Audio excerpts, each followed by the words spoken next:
The day decentralization was put on trial, it didn't start with a court case.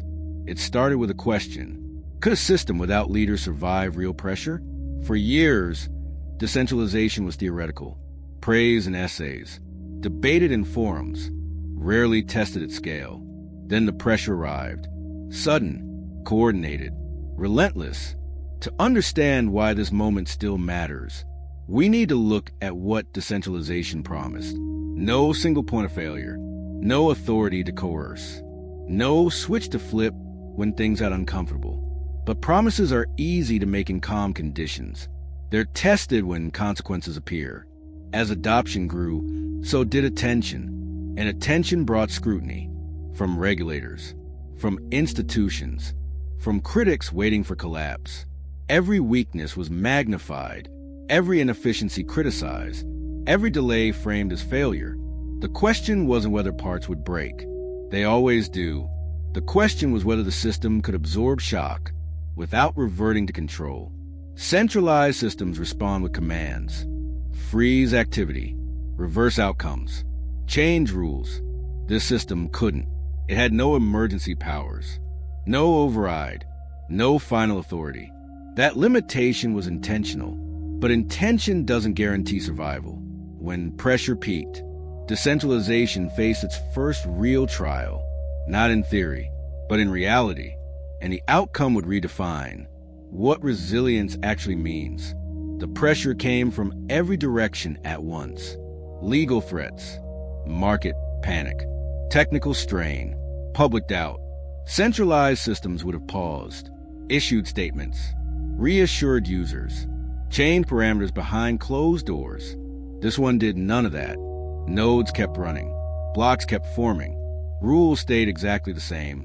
Even as consequences intensified, that refusal to adapt looked like failure to some. Why not intervene?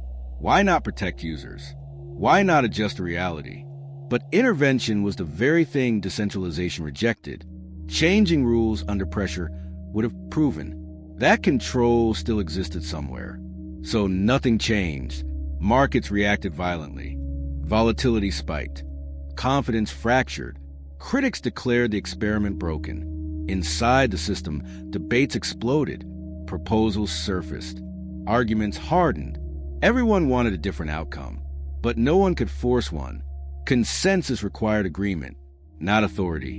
And agreement takes time. That delay felt unbearable, especially to those losing money, especially to those expecting leadership. But delay was the cost of neutrality. Decentralization doesn't optimize for comfort. It optimizes for integrity. And integrity is slow.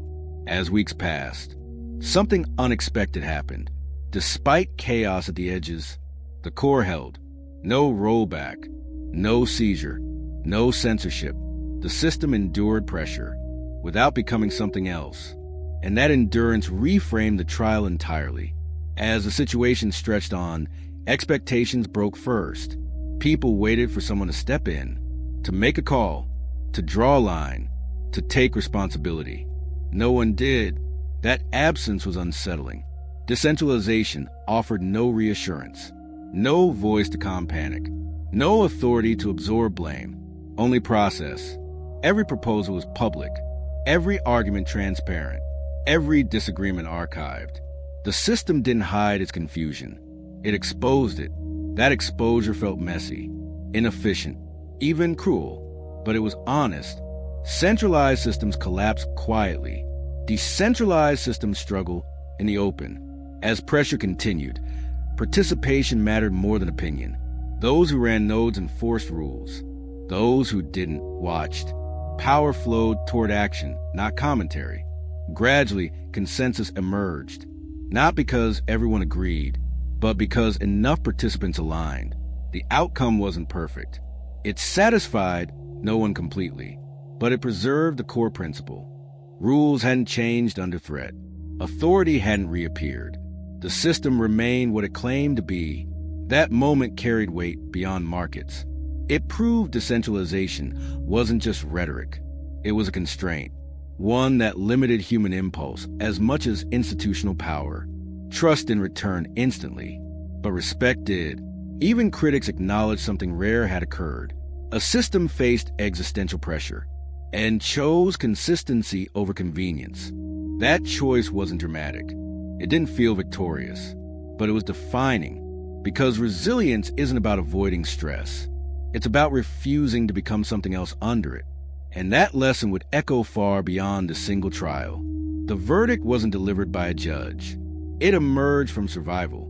Decentralization wasn't proven because everyone was satisfied. It was proven because the system didn't flinch. Not when pressure mounted. Not when criticism peaked. Not when comfort demanded compromise. Nothing intervened. Nothing rescued. Nothing rewrote the rules. And that restraint mattered more than the outcome itself. The trial revealed something uncomfortable. Most systems rely on authority because people expect intervention. They expect someone to soften consequences, to absorb shock, to take control when fear rises. Decentralization offered none of that. It offered neutrality. And neutrality feels harsh when stakes are high. But neutrality also protects integrity. It prevents exceptions from becoming precedents. It stops power from returning through emergencies. That day changed expectations permanently, not just for money, but for governance, for coordination, for how humans build systems they can't override. The system didn't claim moral superiority. It didn't promise fairness. It promised consistency. And it kept that promise under fire. That consistency reshaped trust, not emotional trust, structural trust. Trust that rules would not bend, even when bending felt easier. Decentralization was put on trial and passed in the only way it could, by refusing to defend itself, by continuing. What the trial exposed about human nature was as significant as what it revealed about the system. People are deeply uncomfortable with consequences that no one controls. When systems fail and there is a person to blame, the failure is legible. Grievances have an address. Anger has a target. Recovery has a path. Decentralized failure offers none of that. The loss is real, but responsibility is distributed so widely that it practically disappears. That diffusion of responsibility is both the system's greatest strength and its most difficult feature. It ensures that no single actor can distort outcomes for personal gain. But it also means that when outcomes are painful, there is no one to hold accountable, no institution to sue, no authority to petition, only the rules operating exactly as designed. For people accustomed to financial systems, with appeals processes, insurance schemes, and regulatory backstops, this was genuinely disorienting, not because the rules were unfair, but because fairness itself had been redefined, not as a protection of people from bad outcomes, but as the equal application of consistent rules. The trial forced everyone who observed it to decide which definition of fairness they actually believed in. Most people hadn't previously known they had to choose. Subscribe to be part of the adventure.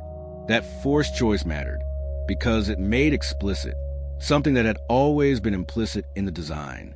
Decentralization is not a neutral technical property.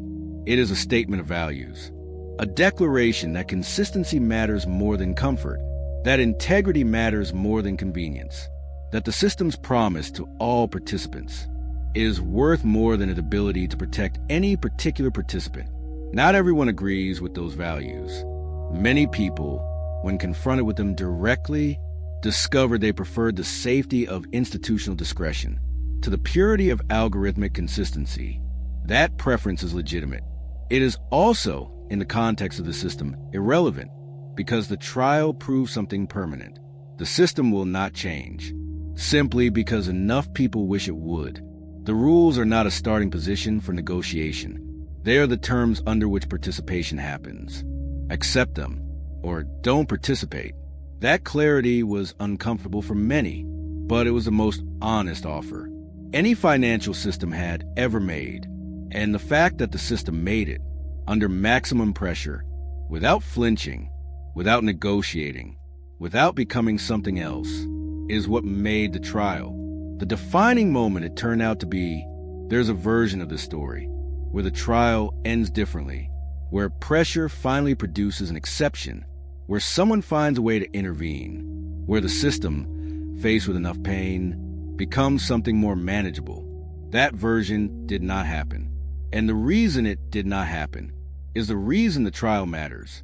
The system had no mechanism for becoming more manageable, not under pressure, not under collapse, not under any circumstance.